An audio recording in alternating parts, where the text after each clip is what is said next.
Assalamualaikum warahmatullahi wabarakatuh. Bertemu lagi dengan Bu Ratna.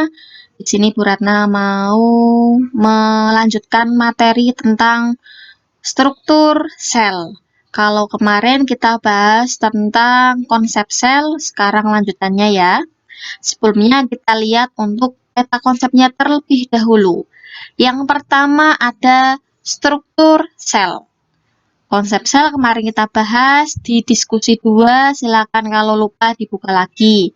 Dan Bu Ratna mau flashback aja ya.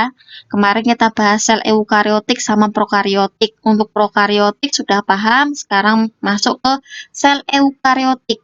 Eukariotik ini lebih tepatnya ke membran plasma. Nah, kita bahas untuk yang ini, membran plasmanya.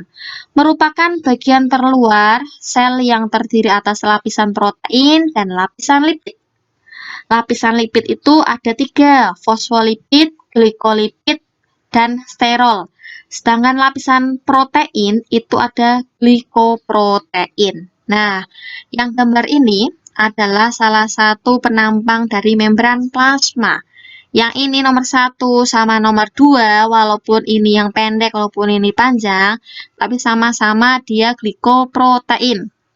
Sedangkan nomor 3, dia hanya punya antena, dia langsung masuk ke sini, langsung bersentuhan dengan lipid, maka dia disebut dengan glikolipid. Dan nomor 5 itu adalah protein integral. Kenapa dinamakan protein integral? Karena dia nyabrang. Bedanya dengan 2 apa?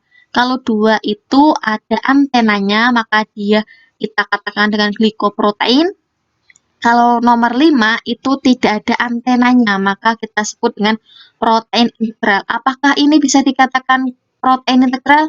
Tidak, karena ini hanya setengah. Yang namanya protein integral tidak punya antena dan dia nyabrang dari ujung ke ujung. Terus nomor 4 namanya membran selapis. Membran selapis itu yang hanya yang atas saja atau bawah saja.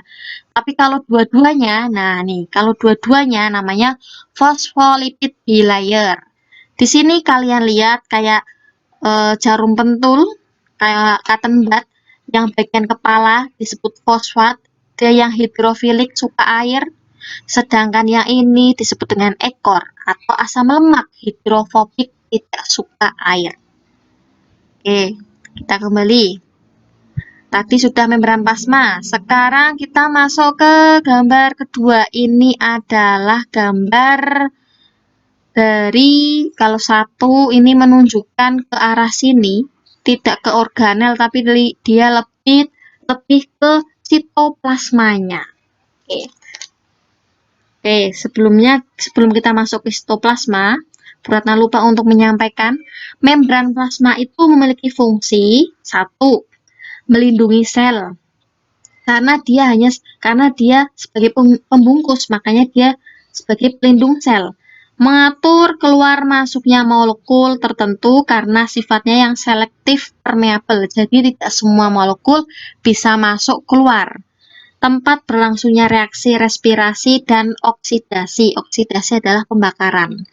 Oke, kita lanjut ke yang gambarnya ini, sitoplasma. Nah, ini sitoplasma ini di bagian yang warna ini, tidak ini, tapi dia lebih kepada ini. Cairan yang berada di luar membran inti, sifat matriksnya adalah menjadi iritabilitas. Iritabilitas itu artinya pekat terhadap rangsang, dan konduktivitas. Konduktivitas itu dia lebih kepada menghantarkan rangsang. Komponen utamanya ada sitosol. Sitosol itu adalah cairan seperti gel, substansi genetik, sitoskeleton. Apa itu sitoskeleton? Sebagai kerangka sel. Dan organel, tempatnya organel sel yang ada di sini, ada di sitoplasma. Oke. Itu kita bahas untuk membran plasma dan sitoplasma dulu. Kita lanjut untuk video selanjutnya. Selamat belajar.